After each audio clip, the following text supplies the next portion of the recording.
Chegou um caso pra mim de uma criança que realmente não falava nada. Nada.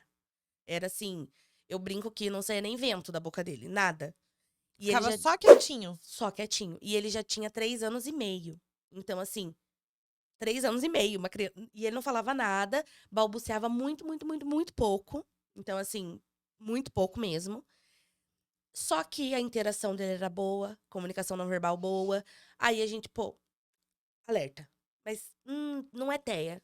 Porque, né, quando a gente trabalha com isso, a gente já fica com o olhar meio treinado. Então, Sim. eu falo, não tem outras características de TEA, não tem outras características de nenhum outro transtorno. Aí a gente vai para um dos transtornos mais difíceis de diagnosticar, que é o transtorno do desenvolvimento da linguagem.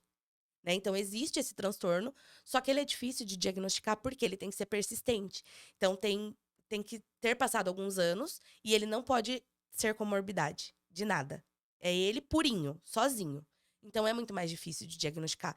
E essa criança tinha um transtorno de desenvolvimento da linguagem e foi assim, meses, 6 meses de terapia. Ele saiu do não falar nada para construir frase e contar história. Nossa. Foi assim, e aí a mãe veio falar: "Ah, Fer, porque ele não tá tendo contato com outras crianças, porque não tá indo pra escolinha, tá tudo fechado, ele fica muito, em frente às telas, a gente interage muito pouco com ele, por quê? Porque estamos em home office a gente trabalha o dobro, né, Sim. porque tá o tempo inteiro ali. Então, quando orientei a família começou a seguir as orientações, e ele vinha na terapia 2 vezes na semana, em 6 meses, ele estava contando histórias. Ele ficou comigo 1 ano e meio, mais ou menos, porque, claro, tinham outras questões para adequar Sim. também, né? E a gente tem que correr atrás do tempo perdido.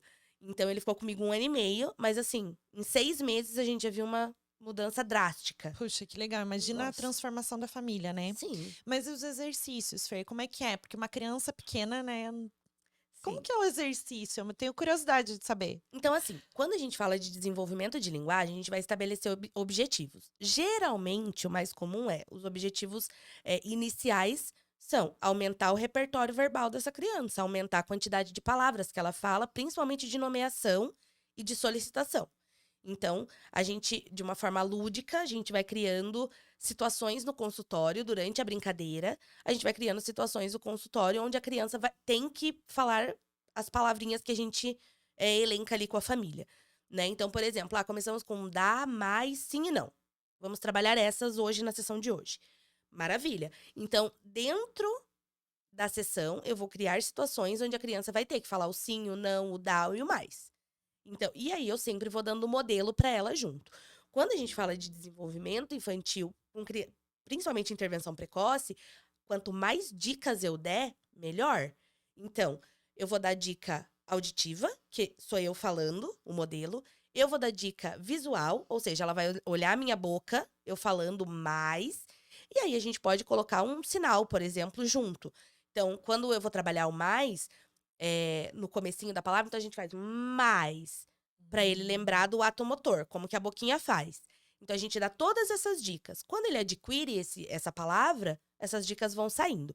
Exercício propriamente dito, a gente só passa quando a criança tem questões musculares. Então, tem uma hipotonia ali, bochecha molinha, língua molinha, lábio molinho. Daí a gente vai passar exercício, né? Daí vem os exercícios, estalar a É, porque acho língua. que daí são crianças maiores. Por Sim. exemplo, troca das letras, né? Ou, eh, sei lá, fala com a língua presa. Aham. Tem freno lingual, essas Sim, coisas sim. que eu acho que chega muito pra você, né, esses casos, Chega. assim, de crianças maiores. Daí acho que os exercícios se intensificam, né. Isso. Porque daí a criança já tem as habilidades, os pré-requisitos para fala, já é uma criança que fala quando troca letras e tudo mais. Então, assim, quando a gente fala de desenvolvimento infantil e intervenção precoce, a gente tem que ver esses pré-requisitos. Porque existe pré-requisito para fala. A criança tem que ter o contato visual, a criança tem que ter a habilidade de imitação. Porque como é que ela vai falar se ela não consegue imitar?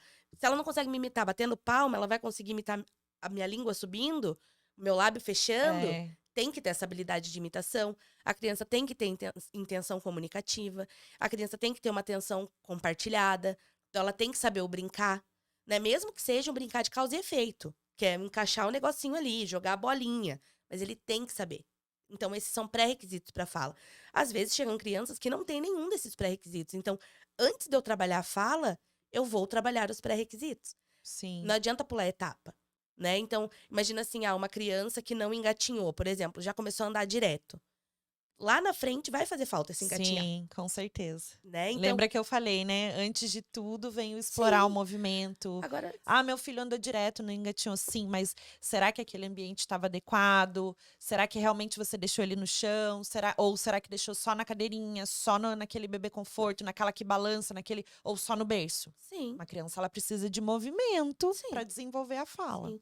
E né? aí, como que uma criança, eu vou trabalhar a fala sem ele ter um contato visual? Eu vou trabalhar a fala sem ele conseguir imitar? Como, né? É. Porque a comunicação, ela é multimodal. Ou seja, eu tô aqui conversando com você, eu tô gesticulando, meu corpo tá posicionado de uma determinada maneira, eu tô com uma expressão facial.